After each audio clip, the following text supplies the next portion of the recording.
आज हम लोग मॉक टेस्ट 2 करेंगे और ये भी मॉक टेस्ट आपका जो होगा बेच्यू एंट्रेंस एनडीए एयरफोर्स और नेवी से रिलेटेड होगा। तो इसमें जो है समय को बर्बाद नहीं करेंगे, क्वेश्चन नंबर 1 पे ध्यान देंगे। लेकिन आपसे एक रिक्वेस्ट था कि अगर वीडियो अच्छा लगता है तो उसे लाइक शेयर एंड सब्सक्राइब करना नहीं भूलना है बेटा। तो पहला क्वेश्चन पे हम लोग ध्यान देते हैं कि एक धातु का कार्यफलन 2.4 इलेक्ट्रॉन वोल्ट है। प्रकाश वैद्युत उत्सर्जन के लिए फोटॉन की अधिकतम तरंगदैर्घ्य होगी। तो फोटॉन की अधिकतम तरंगदैर्घ्य क्या होगी? तो अगर आपको इसको बहुत जल्दी लगाना है बेटा तो आपको हम ट्रिकी मेथड देने जा रहे हैं कि ट्रिक से कैसे सॉल्व करेंगे। क्वेश्चन नंबर 1 का ट्रिक दे रहा हूं बेटा। क्वेश्चन नंबर 1 का ट्रिक अगर आपको जल्दी से निकालना है तो कुछ नहीं करना है बेटा, आपको लैम्डा की वैल्यू अगर निकालनी है तो वो भी लैम्डा एंगस्ट्रॉम में निकलेगा बेटा। ये ट्रिक है। 12400 आपको करना है, 12400 एंगस्ट्रॉम अपॉन ई लिख लेना है।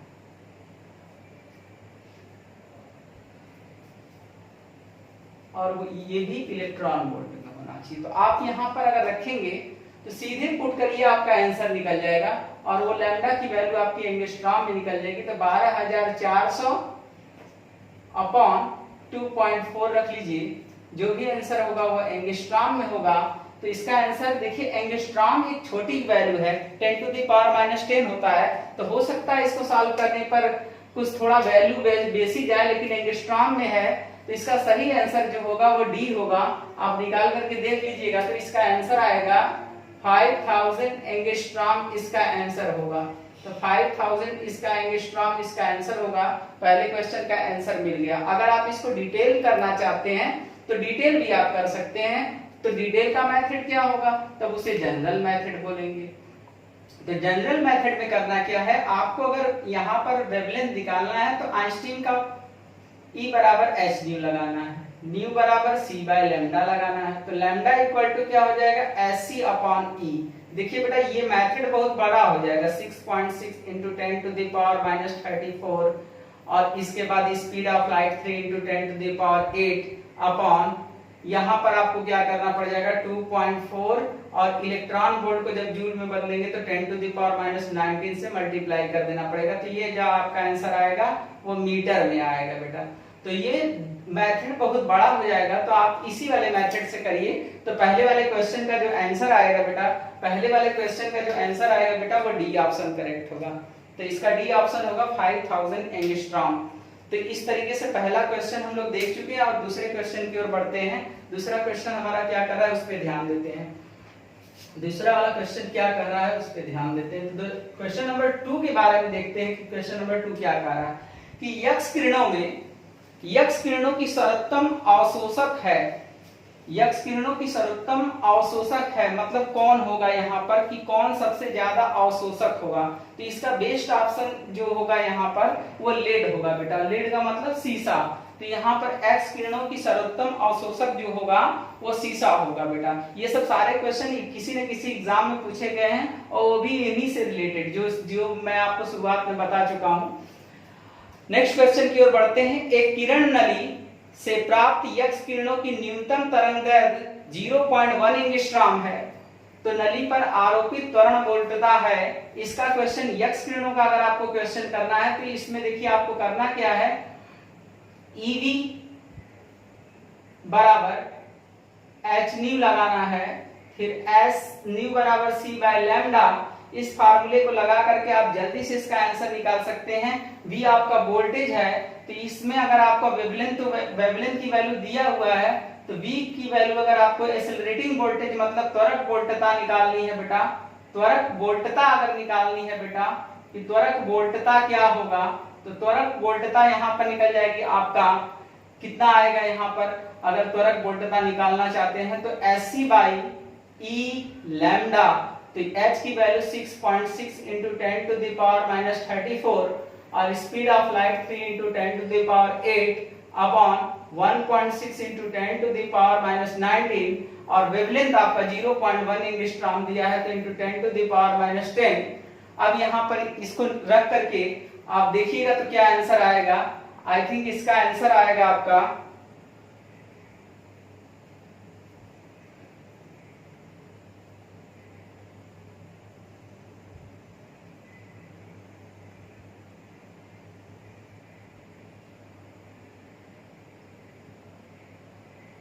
बी ऑप्शन इसका करेक्ट आएगा। 1.24 into 10 to the power 4 volt, इसका बी ऑप्शन करेक्ट आएगा।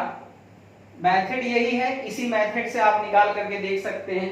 तो इसका आंसर जो होगा वो बी ऑप्शन करेक्ट होगा। नेक्स्ट क्वेश्चन की ओर बढ़ते हैं। ये क्वेश्चन नंबर आपका थर्ड था बेटा। थर्ड का जो है आंसर यही आएगा बेटा कि एक्सेलरेटिंग वोल्टेज मतलब त्वरक वोल्टता पूछेगा तो इसी फार्मूले से आप एक्सरे का निकालेंगे। अगला क्वेश्चन ये कह रहा है कि एसएचएम में किस राशि का मान नियत नहीं रहता। कौन सी ऐसी राशि है जिसका मान नियत नहीं रहता, मतलब बदलता रहता है, ये पूछा जा रहा है। तो आपको हम बता दें क्वेश्चन नंबर 4 का अगर आप आंसर लेना चाहते हैं तो मैं आपको बता दूं कि आपकी आवृत्ति भी बदलती है। कौन नियत नहीं रहता है, मतलब कि नियत न रहने का मतलब जो बदलता रहा हो। तो यहाँ पर देखिए इसका आंसर जो होगा, जो बदलता रहता है वो इसका आंसर होगा वेग। वेलोसिटी बदलती है बेटा, वेलोसिटी बदलेगा और काइनेटिक एनर्जी। तो यहाँ पर याद रखिएगा कि इसका थर्ड जो सेकंड ऑप्शन होगा वही करेक्ट होगा, यहाँ पर वेलोसिटी नहीं बदलती। नेक्स्ट क्वेश्चन की ओर बढ़ते हैं। क्वेश्चन नंबर 5 ये कह रहा है कि एक स्रोत तथा पर्दे के बीच की दूरी 2% बढ़ा दी जाए तो तीव्रता क्या होगी। 2% बढ़ जाएगी, इस सिंबल का अर्थ है बढ़ने से बेटा। तीव्रता 2% बढ़ जाएगी, तीव्रता 2% घट जाएगी, तीव्रता 4% घट जाएगी, तीव्रता 4% बढ़ जाएगी। ये क्वेश्चन बेटा बहुत सारे एग्जाम में पूछा हुआ क्वेश्चन है। ये वेरी वेरी इंपॉर्टेंट क्वेश्चन है, बहुत सारे एग्जामों में ये पूछा हुआ है। तो याद रखिएगा क्वेश्चन नंबर 5 में थोड़ा सा मिसप्रिंटिंग है। मिसप्रिंटिंग क्या है कि यहाँ पर एक स्रोत दे दिया है, स्रोत कैसा है ये नहीं दिया है, क्योंकि स्रोत भी 3 तरह के होते हैं, spherical wave front, cylindrical wave front and plane wave front. लेकिन जब न दिया रहे बेटा तो हमेशा गोली तरंगराग मतलब स्फेरिकल वेव फ्रंट को ही लेके चलना चाहिए। तो जब कभी न दिया हो तो स्फेरिकल वेव फ्रंट को ही लेके चलते हैं। तो I is inversely proportional to R square, Einstein का दिया हुआ ये इक्वेशन है। तो R की पावर -2 होता है। तो यहां से अगर हम निकालेंगे तो क्या हो रहा है कि दूरी क्या हो रही है, दूरी आपकी 2% बढ़ा दी जा रही है। तो जब 2% बढ़ा दी जा रही है तो बढ़ना का मतलब प्लस से होता है। दूरी 2% क्या कर दी जा रही है, बढ़ा दी जा रही है। तो जब बढ़ा दिया जाएगा तो ये परसेंटेज एरर में पढ़े होंगे, -2 पहले चला आता है तो -2 और इंटू 2% बढ़ रही है तो वो तो प्लस रहेगा। तो फाइनल आंसर तो -4% आ गया। तो माइनस ये बता रहा है कि 4% बढ़ेगा नहीं बेटा, 4% उसकी वैल्यू जो होगी 4% वो बढ़ने की जगह पर क्या हो जाएगी बेटा, घट जाएगी। तो अर्थात अगर स्रोत से पर्दे के बीच की दूरी अगर आप 2% बढ़ा रहे हैं तो तीव्रता वहां पर 4% घट जाएगी।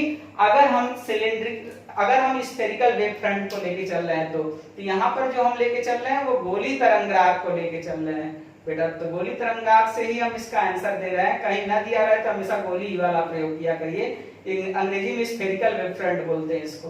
तो स्फेरिकल वेव फ्रंट के अकॉर्डिंग इसका आंसर आएगा 4% घट जाएगी। नेक्स्ट क्वेश्चन की ओर हम लोग बढ़ेंगे कि क्वेश्चन नंबर 6 क्या कह रहा है। क्वेश्चन नंबर 6 की ओर ध्यान देते हैं। क्वेश्चन नंबर 6 है क्या, क्वेश्चन नंबर 6 हमारा ये कह रहा है कि गामा बराबर Cp upon Cv, gamma equal to Cp upon Cv हो तो स्थिर दाब पर गैस की विशिष्ट ऊष्मा होगी। स्थिर दाब पर पूछ रहा है बेटा, स्थिर दाब पर पूछ रहा है बेटा। तो शब्द को ध्यान दीजिएगा, स्थिर दाब कांस्टेंट प्रेशर पूछ रहा है। तो क्वेश्चन नंबर 6 का आंसर अगर लेना है तो मेयर का सूत्र लगाइए। अगर बहुत बढ़िया से अगर आपको सीखना है तो मेयर का सूत्र लगाइए और आंसर लीजिए। तो मेयर का सूत्र क्या था बेटा, Cp माइनस Cv बराबर R। अब आपको चाहिए क्या, अगर आपको जो चाह रहा है उसके अकॉर्डिंग पर बात करिए। तो आपको गामा के टर्म में आंसर निकालना है, ये भी ध्यान देना पड़ेगा बेटा। तो गामा क्या होती है, Cp अपॉन Cv होती है। तो यहाँ पर याद रखिएगा गामा क्या होती है, Cp अपॉन Cv होती है। तो Cp अपॉन Cv -1 अब is equal to R upon Cv। तो यहाँ हो जाएगा गामा -1 बराबर R अपॉन Cv। तो Cv की वैल्यू आ जाएगी R अपॉन गामा -1। अब गामा इक्वल टू आप क्या जानते हैं बेटा, गामा इक्वल टू जानते हैं हम Cp upon Cv। This implies that अगर आपको Cp निकालना है तो Cp बराबर हो जाएगा गामा इंटू Cv। तो गामा इंटू Cv, Cv कितना निकाले हैं, R अपॉन गामा -1। तो इसका आंसर जो हो जाएगा बेटा, इसका आंसर हो जाएगा गामा, Cp की वैल्यू जो आ जाएगी बेटा, Cp की वैल्यू आ जाएगी गामा R अपॉन गामा -1। तो gamma R upon gamma -1, it means B option correct होगा। अब थोड़ी देर बाद हम लोग देखेंगे क्वेश्चन नंबर 7 के बारे में। तो अब हम लोग देखेंगे क्वेश्चन नंबर 7 के बारे में। क्वेश्चन नंबर 7 क्या कह रहा है कि एक गेंद जिसकी गतिज ऊर्जा, देखिए गतिज ऊर्जा को आप के से दिखाते हैं, लेकिन यहाँ पर ई से दिखाया है। तो अगर एक गेंद की गतिज ऊर्जा, कुल गतिज ऊर्जा ई है, 36 से 45 अंश के कोण पर फेंकी जाती है, इसकी उड़ान के दौरान उच्चतम बिंदु पर गतिज ऊर्जा। अगर इसका ट्रिक लेना चाहेंगे बेटा, तो हम तो क्लासरूम में जब पढ़ा रहे थे तो इसका ट्रिक भी दिए हैं बच्चों को। अगर आप जल्दी से लगाना चाहते हैं तो जल्दी से भी लगाने का मेथड है बेटा। आपको करना क्या है, E dash equal to E cos square theta रख देना, बस, और कुछ नहीं करना है बेटा। ई यहाँ पर याद रखिएगा कि ई काइनेटिक एनर्जी है बेटा। तो ई काइनेटिक एनर्जी है cos स्क्वायर थीटा। तो cos स्क्वायर थीटा की वैल्यू कितनी देती है, 45। तो cos 45 की वैल्यू कितनी होती है, 1/√2। अब वो जो है स्क्वायर हो जाएगा, तो E dash is equal to E by 2। तो यहाँ पर देखिए ट्रिकी मेथड से अगर हम देखें तो इसका तुरंत आंसर मिल गया। ई बाई कितना आएगा, 2 आएगा। अगर आप सिस्टम के अकॉर्डिंग देखना चाहेंगे तो जनरल मेथड में याद रखिएगा कि फिर जनरल मेथड बहुत बड़ा हो जाएगा। क्या कि उच्चतम बिंदु पर केवल और केवल क्षैतिज वेग होता है और ध्रुवाधर वेग 0 होती है। इतना पापड़ बेलना पड़ेगा आपको, तो इतना समय बर्बाद होगा। तो आप हम कहेंगे कि उसको न करेंगे तो ठीक है, या उससे देखना चाहेंगे तो यहाँ पर उच्चतम बिंदु पर केवल गतिज ऊर्जा होती है। इसका आंसर अगर तोड़ के लगाना चाहेंगे तो half mu square cos square theta इस पे रखने पे आएगा, और आंसर वही आएगा पूरा बेटा। इसलिए समय को नहीं बर्बाद करेंगे। इसका फर्स्ट ऑप्शन करेक्ट होगा क्वेश्चन नंबर 7 का। तो अब हम लोग क्वेश्चन नंबर 8 के बारे में ध्यान देते हैं। क्वेश्चन नंबर 8 क्या कह रहा है, तो क्वेश्चन नंबर 8 देखते हैं। कह रहा है 2 बल्ब हैं, पहला P1 वाट का है और V वोल्ट है, दूसरा P2 वाट का है, V वोल्ट का है। तो V वोल्ट लिखते ही आपको समझ में आ जाना चाहिए कि अरे सर सेम पोटेंशियल है।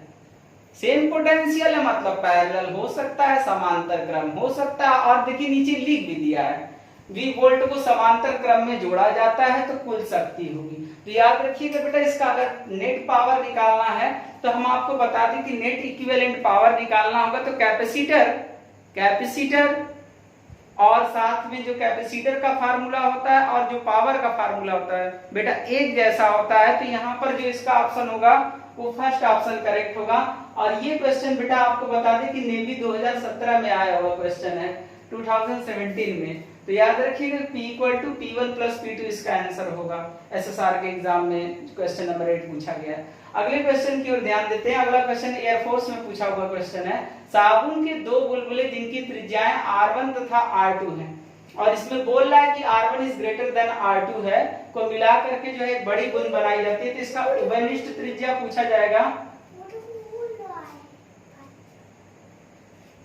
इसका आंसर देखिए बेटा, इसका अगर आपको उभयनिष्ठ त्रिज्या निकालनी है कि उभयनिष्ठ त्रिज्या क्या होगी, तो उभयनिष्ठ त्रिज्या R इक्वल टू, देखिए इसका आंसर आएगा R1 R2 upon R1 similarity R2। ये इसका आंसर निकालने का ये मेथड है।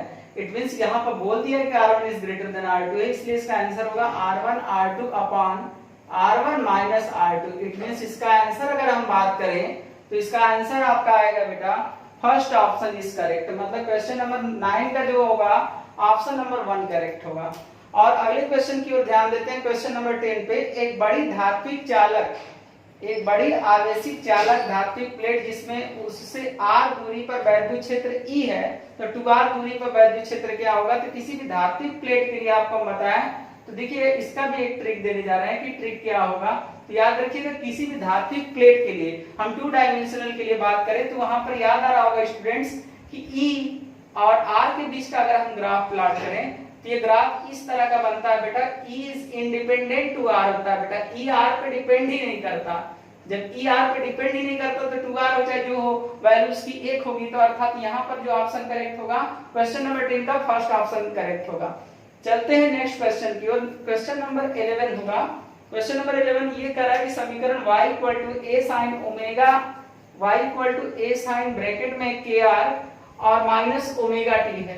इसमें आपसे अधिकतम वेग पूछा जा रहा है। तो याद रखिए कि जो एसएचएम का कंडीशन होता है वही यहाँ पर जो है प्लेन प्रोग्रेसिव वेव मतलब समतल प्रगामी तरंग के लिए भी काम करता है। तो अधिकतम वेग अगर आपसे पूछा जाता है तो अधिकतम वेलोसिटी जो होती है, मैक्सिमम वेलोसिटी जब आप निकालेंगे तो वहां पर ए ओमेगा ही आती है बेटा। याद रखिए कि मैक्सिमम पार्टिकल वेलोसिटी अगर आपसे पूछा जाएगा, पार्टिकल वेलोसिटी मतलब कण का वेग अगर पूछा जाएगा, तो पार्टिकल वेलोसिटी अगर पूछा जाता है तो याद रखिएगा कि मैक्सिमम पार्टिकल वेलोसिटी यही होती है बेटा। अगर आपसे वेव वेलोसिटी पूछा जाता तो वेव वेलोसिटी अगर आपसे आंसर पूछा जाता तो v equal to omega by K होता। अगर वेव वेलोसिटी पूछा जाता तो आपसे इसका आंसर, तो वेव वेलोसिटी ने पूछ करके पार्टिकल वेलोसिटी पूछा है, इसलिए इसका आंसर जो होगा ए ओमेगा होगा। अर्थात इसकी पार्टिकल वेलोसिटी पूछ रहा है, कण का अधिकतम वेग पूछ रहा है, इस कारण से इसका आंसर जो होगा फर्स्ट ऑप्शन करेक्ट होगा। अगला क्वेश्चन की ओर बढ़ते हैं। कह रहा है कि एल्कोहल पानी की अपेक्षा अधिक वाष्पशील होती है क्योंकि, तो देखिए यहाँ पर बीपी का मतलब जो है वो ब्लड प्रेशर से मत समझिएगा बेटा। बीपी का मतलब यहाँ पर ब्लड प्रेशर से नहीं है, बीपी का मतलब यहाँ पर जो है वो बॉइलिंग पॉइंट को इंडिकेट कर रहा है बेटा। और एफपी का मतलब कुछ और मत समझ लीजिएगा, एफपी का मतलब यहाँ पर फ्रीजिंग पॉइंट से रिलेटेड है कि फ्रीजिंग पॉइंट क्या होगा।